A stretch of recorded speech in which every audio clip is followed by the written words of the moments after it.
Welcome to the Midweek News on AAU TV, the voice of higher education in Africa. Today we are coming to you live from the headquarters of the Association of African Universities here in Accra, Ghana. And to our headlines for today. In higher education, a Nigeria Southeast exclusion sparks controversy in student loan scheme. And in health, UNICEF launches emergency tender for Mpox vaccines in Africa. In entertainment, African Fashion Week to feature global and African-inspired designs. And in our international front, African leaders meet in Beijing for the Forum on China-African Cooperation FOCAC Summit. Please stay with us for more news on the AAU TV Midweek News. My name is Jemima, Deladem Dotsey.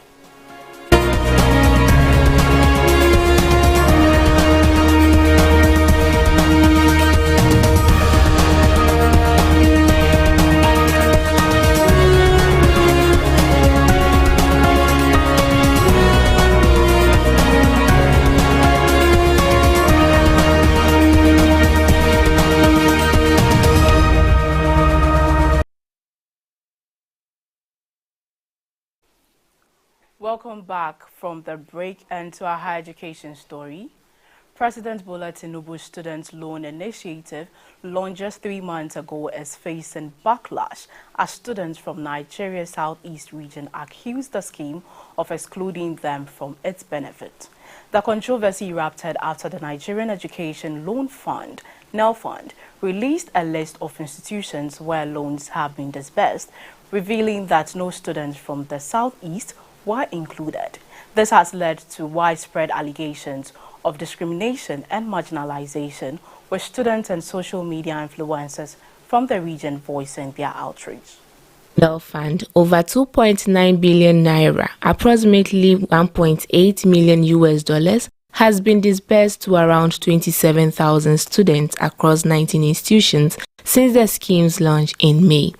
However, the absence of any beneficiary institutions from the Southeast has sparked accusations that the federal government is intentionally sidelining the region, particularly given the political landscape where President Tinubu received minimal electoral support from the Southeast in the 2023 presidential election. NELFund has responded to the allegations, explaining that the disbursement process is not influenced by geopolitical considerations. The agency attributed the absence of Southeast institutions to the university's failure to verify student applications in a timely manner, which is a mandatory step before loans can be issued. NELFund Managing Director Akintunde Soya stressed that the loan scheme is an equal opportunity project aimed at benefiting students across all regions. He also indicated that since the controversy began, some Southeast institutions have started to respond, and eligible students from the region will receive their loans once the verification process is complete.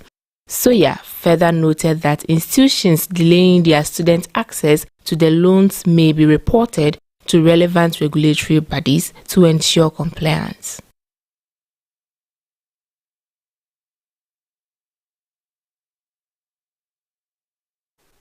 Still on higher education, a recent study reveals that plagiarism is rampant in papers published in hijacked journals, posing a significant threat to scientific integrity, especially in developing and emerging market countries.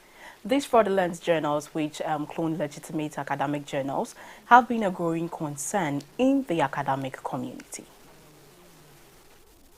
And varying attitudes towards academic integrity may be a contributing factor. Hijacked journals, which mimics legitimate academic publications by cloning their titles and ISSN numbers, are particularly insidious as they are often indexed in reputable databases like Google Scholar and Scopus, lending them as an undeserved legitimacy. This makes it difficult to eliminate them and further complicate efforts to maintain the integrity of academic research. The study also highlights that papers published in these fraudulent journals are more likely to exhibit higher rates of plagiarism, especially in solo or small groups authorships. Experts warn that this phenomenon threatens the credibility of academic work globally and calls for urgent measures to combat the spread of hijacked journals. Recommendations include raising awareness within academic communities, particularly in developed countries, and implementing strict governance and punitive measures for those who knowingly engage with these illegitimate publications. In addition to immediate actions, long-term solutions such as improved detection tools, educational campaigns about academic integrity, an innovative approach like tracking and distributing the operations of these fraudulent entities are crucial to safeguarding the future of scientific research.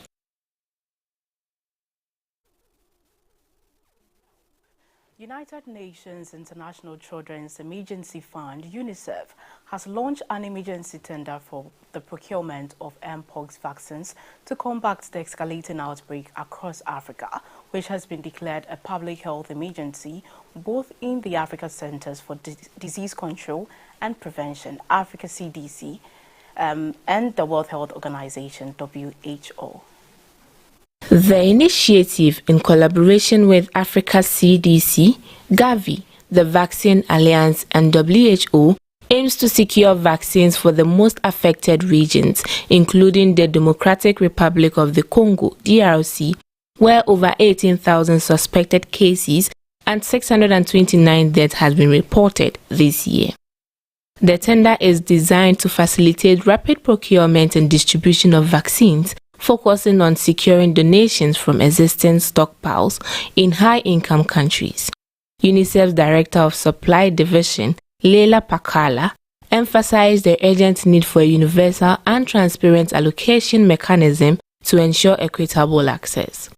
Africa CDC Director General Dr. Jean Kassiya reiterated the importance of swift and coordinated action to curb the outbreak's impact, especially in regions hardest hit by the virus. UNICEF will establish conditional supply agreements with vaccines manufacturers, enabling the immediate purchase and shipment of vaccines once financing, demand, and regulatory requirements are met. WHO is reviewing submissions from manufacturers with an expected emergency use listing decisions by mid-September. The collaboration also includes infection prevention, risk communication, and the deployment of medical supplies to the most affected areas.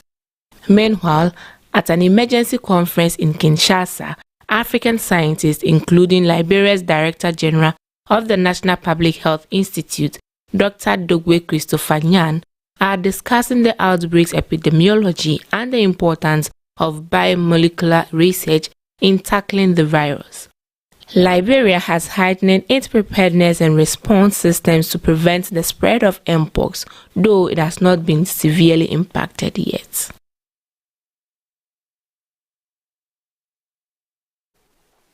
Coming up is our discovery story where Balawayo team develops AI-driven drone for the city to fix its pothole. Stay tuned for this detail after the break. Are you a researcher or an innovator making a difference in Africa and Europe? The SIA project invites you to share your success story and join a movement dedicated to sharing best practices, bridging knowledge gaps, inspiring others, fostering collaboration. Share your story now and be recognized, celebrated, connected with global network of researchers and innovators. For more information and to submit your story, I'm here with the Association of African Universities Television, AAU TV. I just want to say that without the media, you won't know what's going on in the world. Even with the media, you sometimes don't know what's going on in the world. So you need to tune in to the reliable sources who are really on the front lines, who can give you the information you need and give you facts, not conjecture, give you real news, not fake news. And this is the place to find it, AAU TV. The voice of higher education in Africa.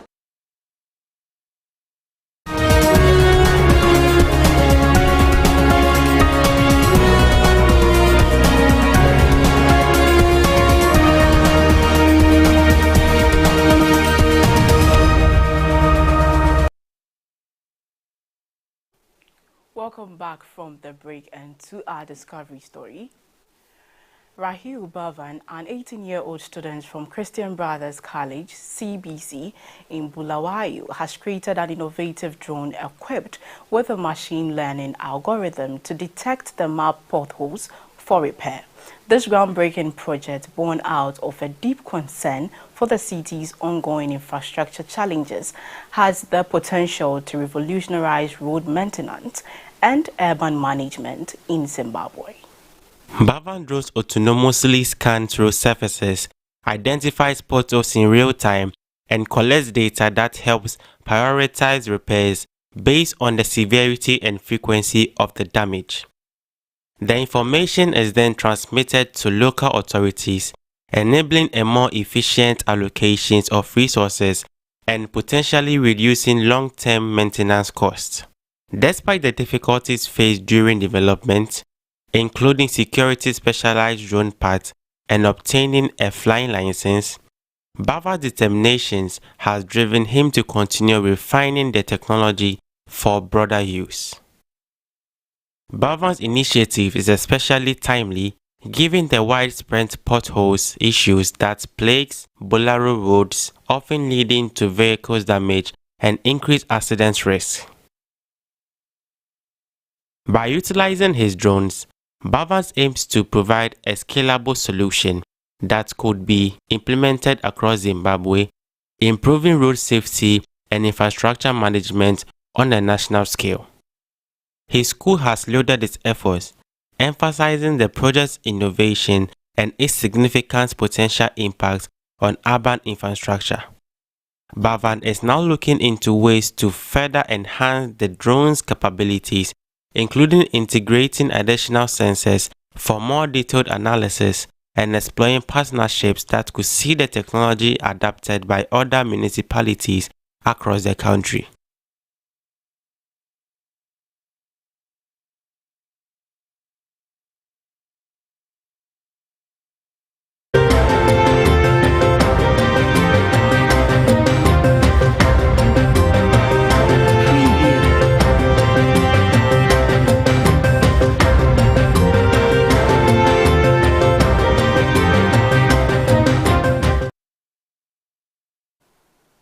In sport, tributes have been flooding in for former Ivory Coast defender Sol Bamba, who passed away at the age of 39. Bamba, who was serving as the technical director for the Turkish club Adanaspor, tragically fell ill before a match and died on Saturday. And representing Ivory Coast at the 2008 Olympics and the 2012 African Cup of All Nations. His impressive club career included stints at Cardiff City, Leeds United, Leicester City, and several other European teams. Cardiff City, where Bamba played a crucial role in the promotion to the Premier League, paid tribute to him on social media, calling him a true gentleman, whose impact on the club was immeasurable. Leeds United expressed their devastation, describing him as one of the nicest people in football. Bamba was diagnosed with non-Hodgkin lymphoma in 2021 whilst at Cardiff, but made a remarkable recovery after chemotherapy, returning to play for two more English clubs before retiring in January 2023. His journey from battling cancer to resuming his football career inspired many. After retiring, Bamba transitioned into coaching, first as an assistant manager at Cardiff City and then as a technical director at Adanaspor. His influence on football extended beyond the pitch as he continued to inspire and mentor others in the sport. In entertainment, African Fashion Week will take place from September 9th to 14th, 2024 at 14400 Park Avenue, Minneapolis. This premier event will serve as a platform for driving global progress through fashion, media, retail, and tourism, while also highlighting the richness of African-inspired fashion. The event aims to educate, empower, and connect visionary brands and individuals. By breaking down barriers, African Fashion Week Airmen seeks to create a structured framework that allows industries to thrive both locally and globally.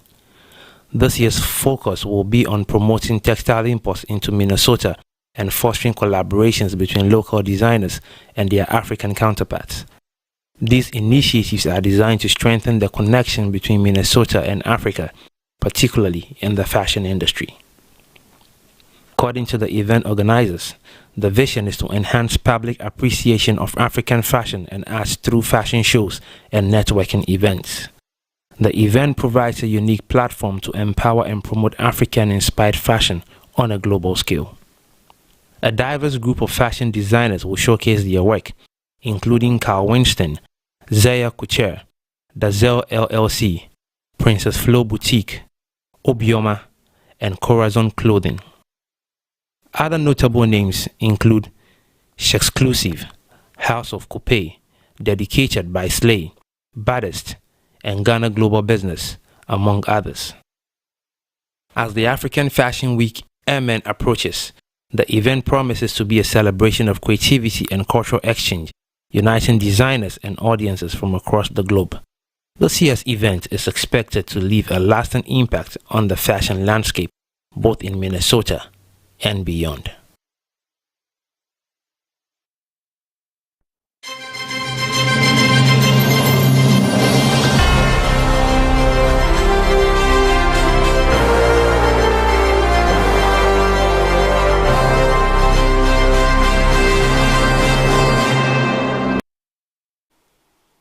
In business, South African luxury goods tycoon Johan Rupert has become Africa's wealthiest individual, surpassing Nigerian business magnate Aliko Dangote, who previously held the top spot.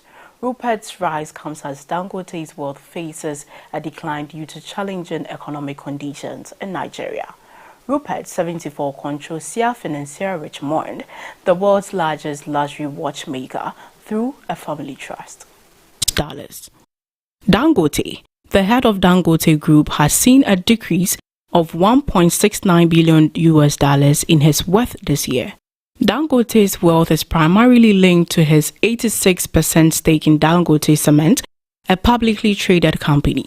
His business interest extends to Dangote Sugar, Nascon Allied Industries, and United Bank for Africa, as well as ventures in food manufacturing, fertilizer production, and the Dangote refinery in Lagos.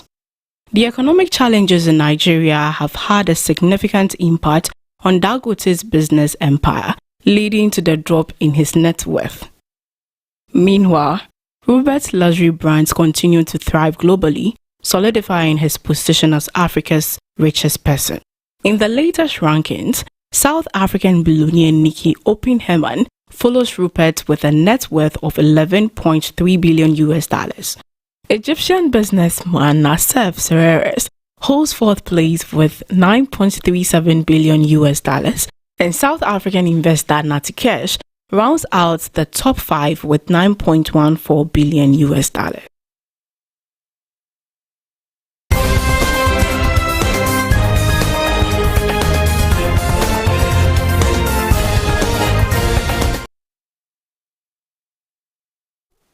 Now, international front, African heads of state have begun arriving in Beijing ahead of the 2024 Forum on China-Africa Cooperation FOCAC Summit, set to commence today. This highly anticipated event marks the 9th gathering of its kind and comes as a pivotal time for China-African relations in the post-COVID era. The summit is expected to provide a strategic framework for China and Africa to navigate their evolving partnerships. With geopolitical tension on the rise, Beijing is likely to patronize its position relative to other global powers during the discussions. Key topics on the agenda, including climate change and energy, which are expected to dominate negotiations. African and Chinese stakeholders will also explore avenues for digital and technological cooperation, aiming to bridge Africa's growing digital divide. Historically, Forum on China-Africa Cooperation FOCAC Summit has been a platform for significant financial commitments, funding projects in infrastructure, agriculture and manufacturing across Africa. However, experts caution that African countries should use this summit to ensure that the cooperation is both sustainable and aligned with their development goals. Analysts point out that while China views its relationship with Africa as vital to its broader geopolitical strategy, the investments made do not always meet the needs of recipient countries. Concerns has also been raised about the high debt burdens associated with some of these projects. As the summit runs from today, 4th September to 6th September, experts suggest that this could be a crucial moment for Africa to rethink its partnership with China. If approached strategically, FOCAC could herald a new era of cooperation that benefits both sides.